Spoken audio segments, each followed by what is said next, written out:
तो नमस्ते बच्चों, सुप्रभात। हालांकि अभी 1 बज रहा है और फिर से आपके साथ हम उपस्थित हैं सेट नंबर 5 लेकर के। विज्ञान का प्रश्न पत्र की हम बात कर रहे हैं। हम प्रश्न पत्र की बात कर रहे हैं जो जैक के द्वारा रिलीज़ किया गया है, झारखंड एकेडमिक काउंसिल के द्वारा रिलीज़ किया गया है। 5 सेट, हम 2 सेट की बात कर चुके हैं। सेट 1 की बात कर चुके हैं और सेट 1 नहीं, सेट 2 की बात कर चुके हैं और सेट 4 की बात कर चुके हैं। आज हम सेट 5 की बात कर रहे हैं विज्ञान में। विज्ञान के बाद हम मैथ का भी बात करेंगे। तो देखिए 40 क्वेश्चन है हर एक सेट में। तो ये जो पहला क्वेश्चन है सेट नंबर 5 का पहला क्वेश्चन विज्ञान का, कि प्रकाश की किरणें गमन करती है।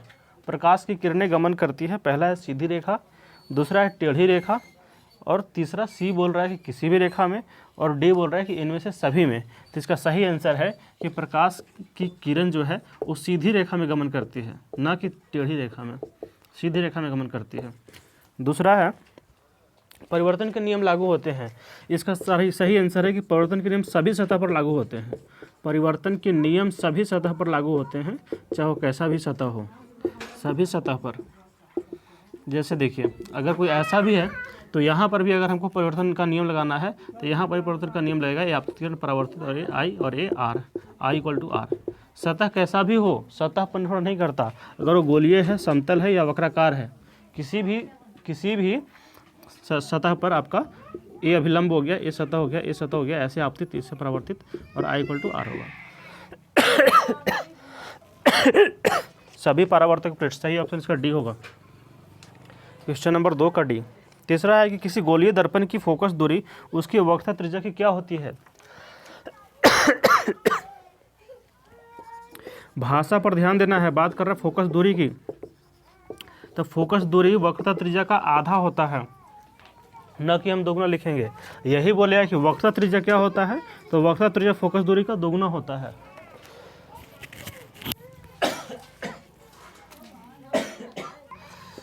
एक क्वेश्चन नंबर 4 में बोल रहा है कि एक गोलीय दर्पण की वक्रता त्रिज्या 20 सेंटीमीटर है, उसकी फोकस दूरी क्या होगी। तो फोकस दूरी क्या होती है, वक्रता त्रिज्या का आधा। वक्रता त्रिज्या 20 है आपका, तो फोकस दूरी इसका आधा हो जाएगा। आंसर क्या है, 10 सेंटीमीटर। ऑप्शन नंबर जो भी है आपका बी नंबर। तीसरा का ऑप्शन नंबर ए है। चौथा बोल रहा है कि जब वस्तु अवतल दर्पण से वक्रता केंद्र सी पर हो तो प्रतिबिंब कहाँ बनेगा।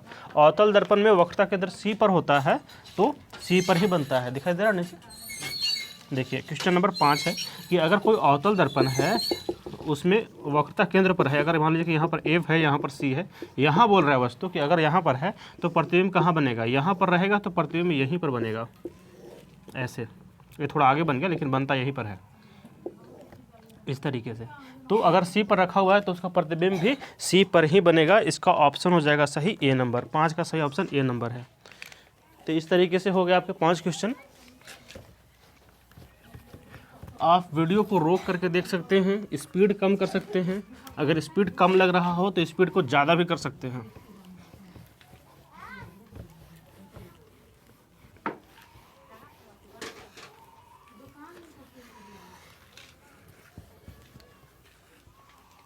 चलिए क्वेश्चन नंबर 6 है कि अवतल दर्पण में वस्तु का प्रतिबिंब होता है। सभी तरह के प्रतिबिंब बनेंगे, आभासी भी, वास्तविक भी। हम देख चुके हैं कि अवतल दर्पण में आभासी भी बनता है और वास्तविक भी। बाकी सब जगह वास्तविक बनता है, एक जगह आभासी बनता है। अवतल दर्पण में यदि एफ एंड पी के बीच हो, अर्थात ध्रुव और फोकस के बीच हो, ये आपका अवतल दर्पण है, ये आपका पी है, ये आपका एफ है, तो यहाँ पर कहीं वस्तु रखते हैं पी और एफ के बीच में, तो इस समय आभासी बनता है। बाकी हर समय वास्तविक बनता है। तो सी इसका आंसर हो जाएगा, ए और बी दोनों। 7 है कि वाहनों के पश्च दृश्य दर्पण, पश्च दृश्य पीछे देखने के लिए हम उत्तल दर्पण का उपयोग करते हैं ताकि पीछे का बड़ा क्षेत्र दिखाई दे। ऑप्शन नंबर आपका हो जाएगा ये बी नंबर। 8 है सोलर कुकर में किस गोलीय दर्पण का उपयोग होता है। सोलर कुकर में आपको चाहिए एक जगह किरणों को लाना है। किरणों को एक जगह लाने के लिए हम अवतल दर्पण का उपयोग करते हैं।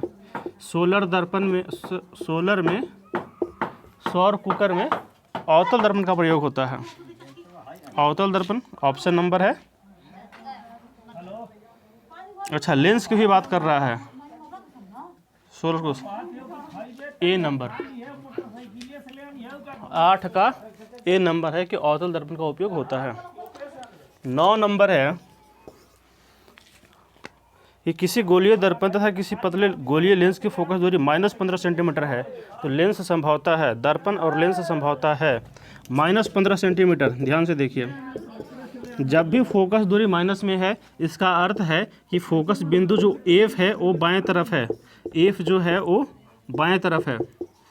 जब भी फोकस दूरी माइनस में है तो एफ बाएं तरफ है, और एफ बाएं तरफ किस में होता है? अवतल दर्पण में और अवतल दर्पण और अवतल लेंस। देखिए एफ माइनस में है तो अवतल दर्पण में एफ माइनस में आएगा और आपका अवतल लेंस, ठीक, दोनों अवतल होगा, दोनों अवतल। फोकस दूरी -15 सेंटीमीटर। 11 है लेंस की आवर्धन क्षमता का व्यंजक। आवर्धन क्षमता P लिखिए या मैग्नीफिकेशन फैक्टर M भी लिखते हैं, ये हो जाएगा 1/f, P = 1/f। अच्छा, ये लेंस की क्षमता का हो गया मात्रक। आपसे पूछा है आवर्धन M = होता है V/U, ये लेंस में होता है -V/U आपका आ जाएगा उसमें, M = V/U, ठीक है, M = V/U, option number D. आपका 12 है कि सामान्य दृष्टि के वयस्क के लिए सुस्पष्ट दर्शन की अल्पतम दूरी होती है लगभग। सामान्य दृष्टि के वयस्क के लिए सबसे न्यूनतम विरू होती है 25 सेंटीमीटर।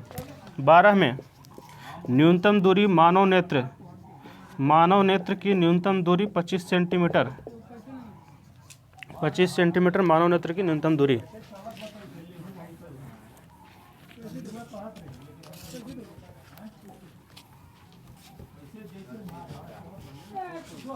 क्वेश्चन नंबर 12 तक हो गया।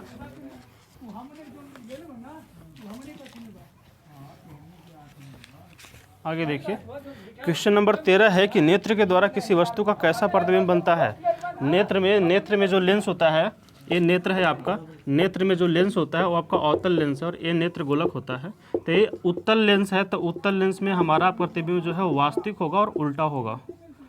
प्रतिबिंब वास्तविक और उल्टा बनेगा। आपका ऑप्शन नंबर है ए नंबर सही है, 13 में ए नंबर सही है। अगला क्वेश्चन है 14।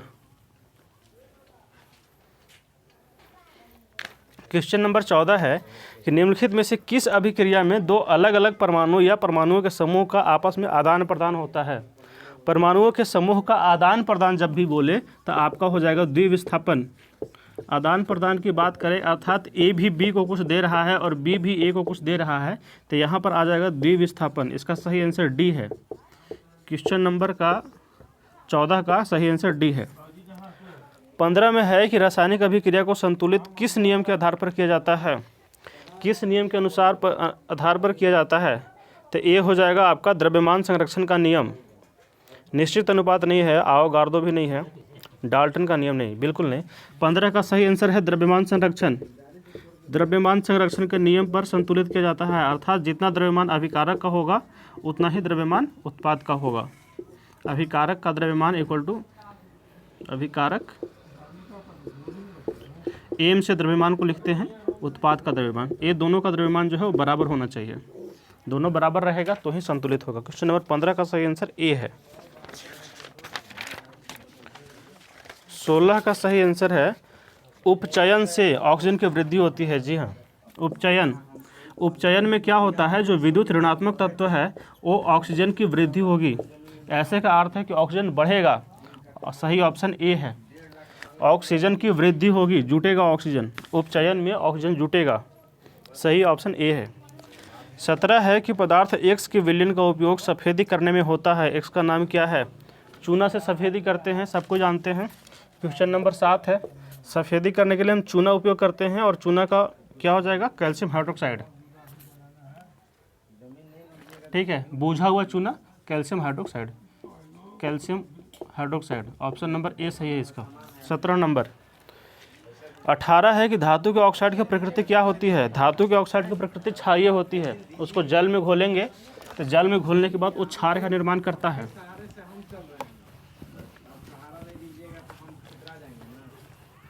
क्वेश्चन नंबर 17 हो गया।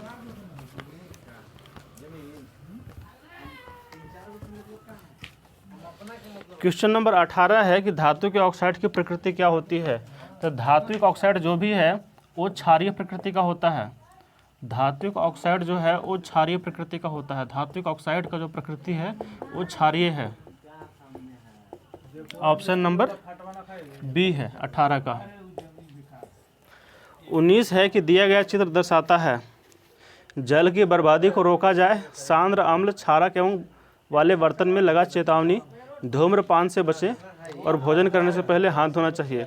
ये जो चित्र है वो बी का है। सांद्र अम्ल क्षारक वाले बर्तन में लगी चेतावनी कि सांद्र अम्ल और क्षारक को मिलाने से पहले हमें क्या करना चाहिए, सावधानी से काम करना चाहिए। 20 है कि क्षारक जल में घुलकर कौन सा आयन देते हैं। क्षारक जब जल में घुलेगा तो क्षारक को अगर हम जल में घोल देंगे तो ए बनेगा हाइड्रोक्साइड आयन देगा। Hydroxide ion OH minus, hydroxide OH minus A ion देता है। ए है आपका ऑप्शन नंबर बी। 21 है कि अम्ल धातु के साथ अभिक्रिया करके कौन सी गैस निकलती है। अम्ल धातु के साथ अभिक्रिया करके कौन सी गैस निकलती है। अम्ल धातु से करेगा तो हाइड्रोजन गैस निकलेगा। कोई भी अम्ल धातु से करेगा से Na है, एक HCl से अभिक्रिया करेगा तो NaCl बनेगा प्लस H2 बनेगा। तो ये कौन सा गैस है, hydrogen gas. Option number A सही है। क्वेश्चन नंबर 21 है, 21 का ए सही है। 22 है कि क्लोर क्षार किस पदार्थ का निर्माण होता है। क्लोर क्षार होता है विरंजक चूर्ण। क्लोर क्षार, इससे विरंजक चूर्ण बनता है। विरंजक चूर्ण का सूत्र है कैल्शियम ऑक्सीक्लोराइड। कैल्शियम ऑक्सीक्लोराइड ए है विरंजक चूर्ण, कैल्शियम ऑक्सीक्लोराइड। इसी से बनता है कैल्शियम ऑक्सीक्लोराइड। क्लोर क्षार प्रक्रिया से ही बनता है कैल्शियम ऑक्सीक्लोराइड। 24 है कि निम्नलिखित किस पीएच मान वाले वर्षा को अम्लीय वर्षा कहते हैं। अम्लीय वर्षा के लिए आपको 6.4 से कम चाहिए। अम्लीय वर्षा इसका पीएच क्या होता है, लेस देन 6.4, 6.4 से कम आना चाहिए अम्लीय वर्षा। 25 है कि किस अभिक्रिया में गैस निकल रही है, उसके पास जलती हुई तीली ले जाया जाता है तो गैस फट फट की ध्वनि के साथ जलती है, तो वो होता है हाइड्रोजन गैस, H2 गैस। 25 का। 26 है रासायनिक अभिक्रिया में होता है अवस्था रंग गैस। उपरोक्त सभी रासायनिक अभिक्रिया में सभी चीज़ का परिवर्तन होता है। अर्थात अगर आप सही से देखें तो सबसे एक्यूरेट आंसर आपका गैस का उत्सर्जन आएगा। सबसे एक्यूरेट आंसर आपका सी है, गैस का उत्सर्जन। गैस का उत्सर्जन है 26 का। 27 है मनुष्य के पाचन तंत्र में भोजन का अवशोषण कहाँ होता है। पाचन तंत्र में भोजन का अवशोषण होता है छोटी आंत में। 27 का बी नंबर, छोटी आंत। 28 है रक्त वाहिकाएं जो रुधिर को हृदय से शरीर के विभिन्न भागों तक ले जाती है, क्या कहलाता है, धमनी। 28 का बी है धमनी, जो रुधिर को शरीर के सभी भागों में ले जाता है। 29 है कि कोई अंग कट जाने पर रुधिर का थक्का बनाने में मदद करता है। 29 का डी, रुधिर का थक्का बनाने के लिए प्लेटलेट्स काम करता है। रुधिर का थक्का बनाने के लिए प्लेटलेट्स काम करता है। 30 है कि पादप के वायवीय भागों द्वारा वाष्प के रूप में जल की हानि कहलाता है वाष्पोत्सर्जन। 30 का सही आंसर सी है। 30 का सही आंसर सी है, वाष्पोत्सर्जन। वाष्पोत्सर्जन बोलेंगे, सही आंसर सी। पत्तों से जल की हानि। प्रकाश संश्लेषण का मुख्य उत्पाद क्या है। प्रकाश संश्लेषण का मुख्य उत्पाद है ऑक्सीजन। प्रकाश संश्लेषण में ऑक्सीजन बनता है।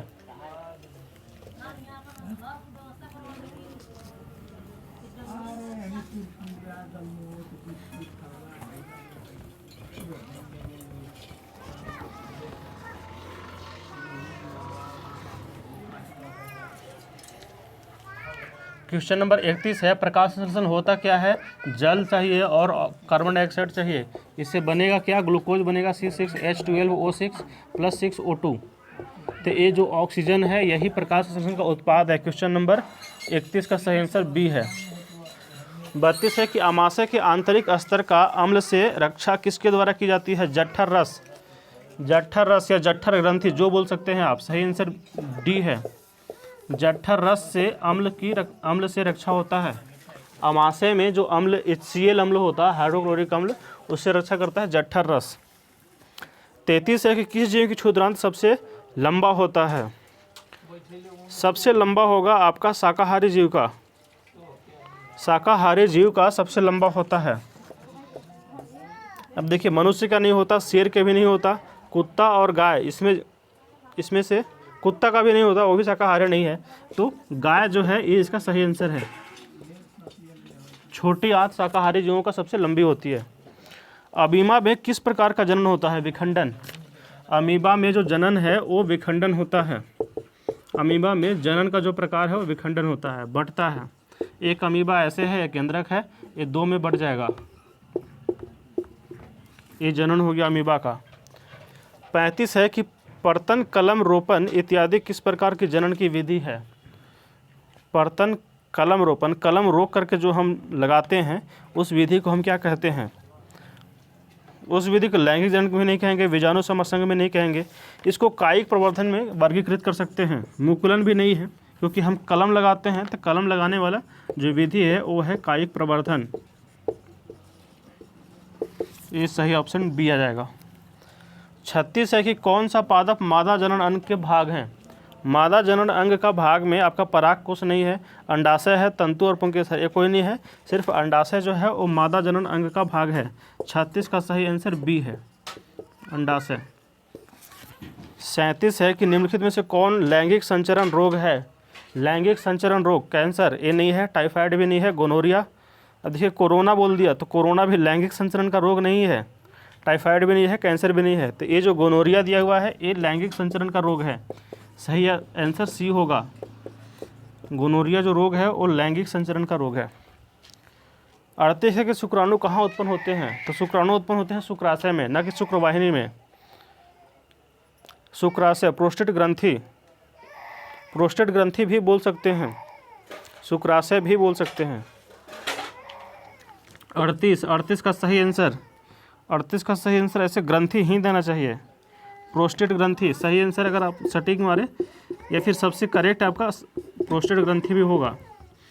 ऐसे पूरा जो थैली होता है, पूरा थैली को हम वृषण कहते हैं, लेकिन वृषण के अंदर जो ग्रंथि है उसको प्रोस्टेट ग्रंथि बोलते हैं। हिंदी में आपको वृषण ग्रंथि भी मिल जाएगा, ठीक है, प्रोस्टेट उसी का इंग्लिश नाम है। 39 है कि तापीय विद्युत संयंत्र में, जो तापीय विद्युत संयंत्र है उसमें ऊर्जा का परिवर्तन कैसे होता है? तापीय विद्युत संयंत्र में ऊर्जा परिवर्तन होगा है उष्मीय ऊर्जा से विद्युत ऊर्जा में, गतिज ऊर्जा से विद्युत ऊर्जा में। गति से विद्युत नहीं होता, रासायनिक से विद्युत नहीं होता, नाभिकीय से विद्युत नहीं होता। तापीय विद्युत संयंत्र में पहले जो ऊर्जा है वो उष्मीय बोलिए या तापीय बोलिए, जो बोलिए, उष्मीय ऊर्जा होता है, और उष्मीय ऊर्जा को ही हम बदलते हैं विद्युत ऊर्जा में। पहले उष्मीय ऊर्जा होता है, उस उष्मीय ऊर्जा को हम विद्युत ऊर्जा में बदलते हैं, ये होता है तापीय विद्युत संयंत्र में। 40 है कि गोबर गैस को अन्य किस नाम से जाना जाता है? गोबर गैस को अन्य किस नाम से जाना जाता है? ए है जैव गैस। गोबर गैस को जैव गैस के नाम से जाना जाता है, क्योंकि ये जीवों के जो बाय प्रोडक्ट होते हैं, जीवों के जो उत्पाद होते हैं, उससे गोबर गैस बनाया जाता है। इसमें जो मेन गैस होते हैं CH4 है और CO2 है। तो ये था आपका सेट नंबर 5 था। आज की वीडियो में सेट नंबर 5 कंप्लीट हो गया। अगले वीडियो में हम अगला सेट लेकर आएंगे। इसमें आपको जो भी समझ में नहीं आया होगा, जो भी बात आप कहना चाह रहे होंगे, वो आप कमेंट में लिखेंगे। और वीडियो को लाइक कीजिए, सब्सक्राइब कीजिए और हमारा सहयोग कीजिए। आपके साथ हम हमेशा बने रहेंगे। तो अगले सेट में अगले वीडियो के साथ आएंगे। इस सेट में यहीं तक, धन्यवाद।